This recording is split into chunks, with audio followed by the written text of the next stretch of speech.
Leave that park switch alone. Take your rock back. Play with that. Not the glove, the rock. There you go. Leave that parking brake alone.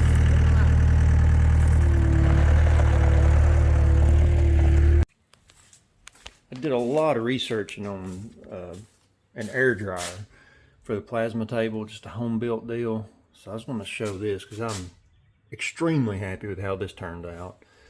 This is just a water filter, 10 inch long water filter, or the chamber that holds like a 10-inch filter, I think is what it is.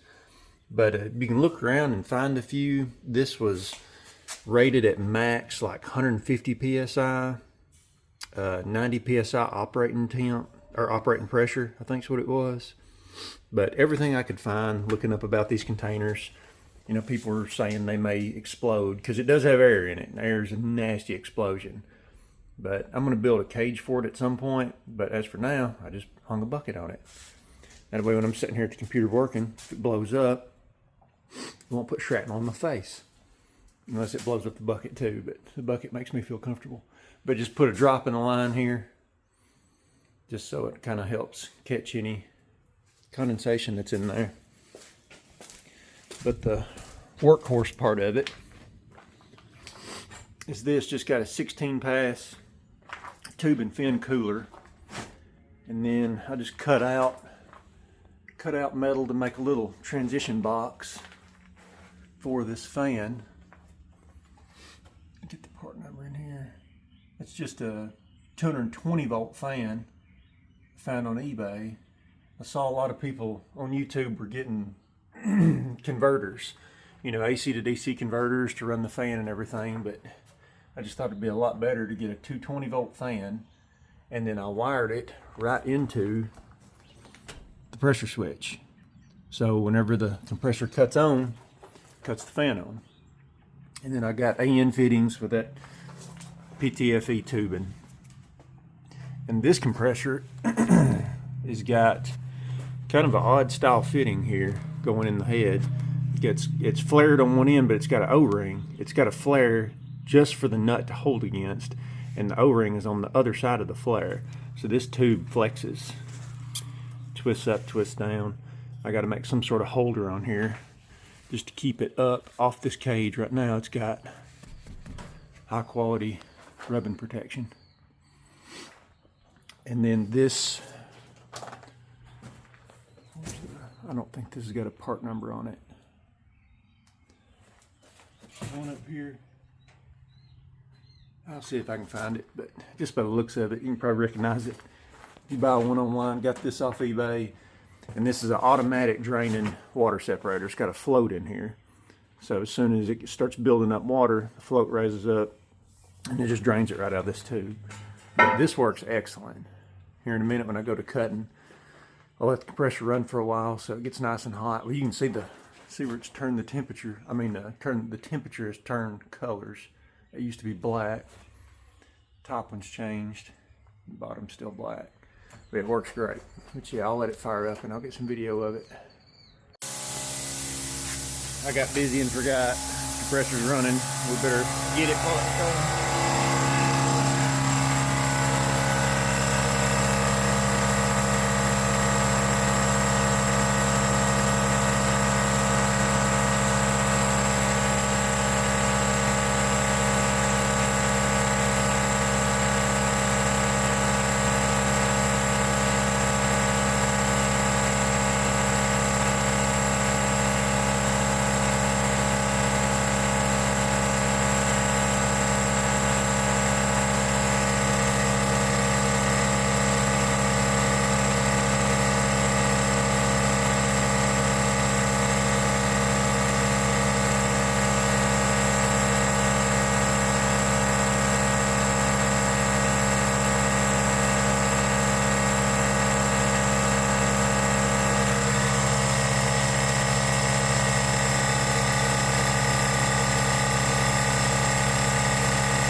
actually changing, so I'm gonna go ahead and change it so you can see the inside of it.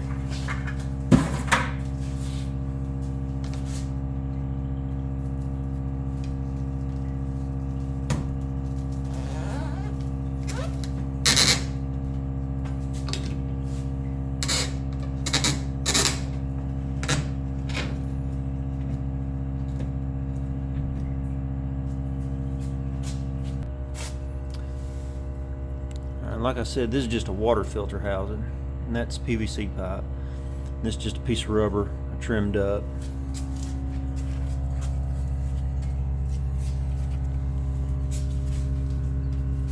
You run this thing backwards when using it for an air dryer.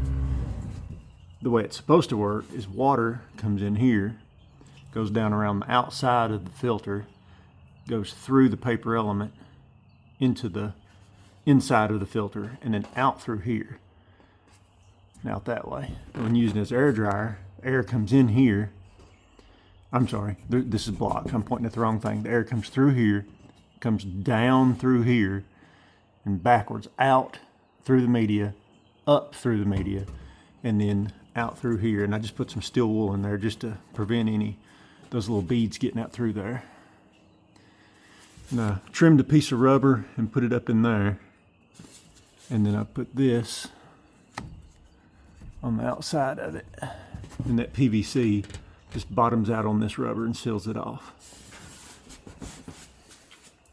This coupling on here is just the right size to slip over that nipple right there and compress against that rubber.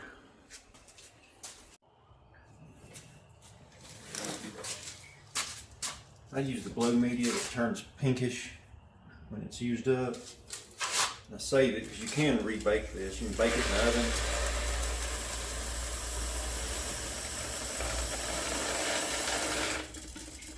I don't save all of it. I just save some. I keep it laying around because I'd rather just run new. But if I'm in a tight spot, I forget to order it, run out, whatever, I've always got some backup that I can put in there. See, and it's got a little oil and whatnot in it. Just clean all that off.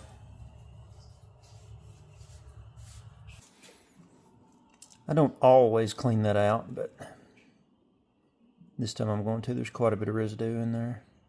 Just oil and beads stuck up there at the bottom.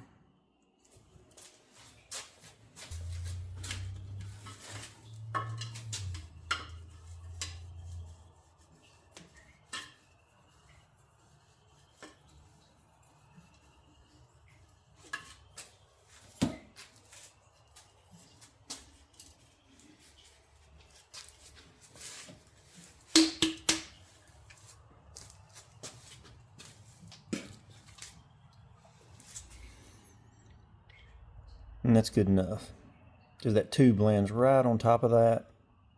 Any oil that comes in goes right there in that spot, so in no sense I'm worrying about that.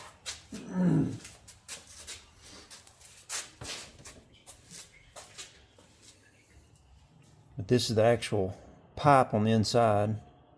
It's just 3/4 inch PVC, coupler on this end, coupler on this end. Just drill a bunch of holes in it. There you go.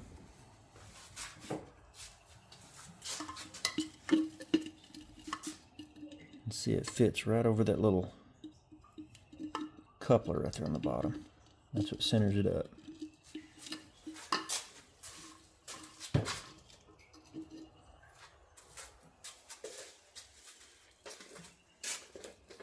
Just put my lid over that, keep the feed from going down in it. Just hold it centered.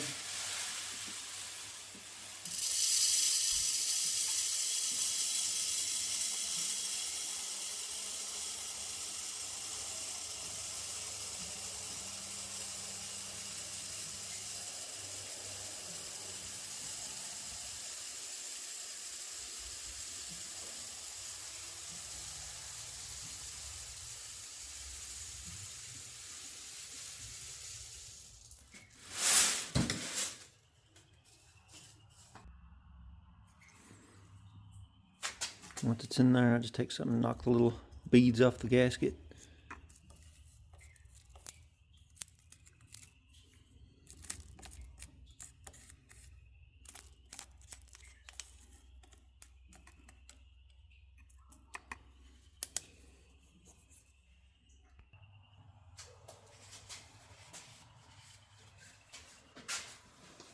I keep a little Vaseline right here.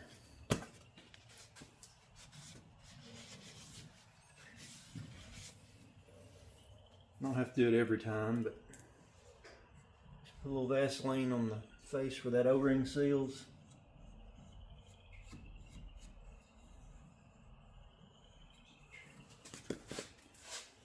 Just to ensure it gets a good seal and makes it easy to get on and off. Take the little cap off.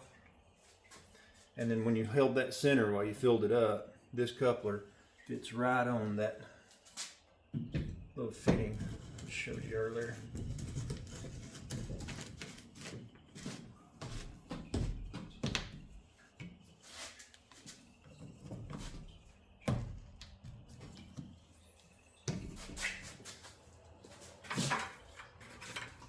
And the safety bucket. Ta-da! We cut a lot of these. This is a 4x8 sheet, a 1/2 inch plate. And when we cut these parts out of it, they're a long part. They're about 48 or 47.5 inches long or so. And these plates, they're more than 48 inch wide, but we call them a 4x8 sheet. But we cut a lot of them, and this is the scrap. And I sure hate to throw that away. We were talking about keeping them and using them as maybe the backup panels for when we're training hogs, an electric fence, you know, just a training pen, maybe a creep feeder or garden fence or something. I don't know, I just can't bring myself to throw them away. So if anybody's got any ideas, let me hear them.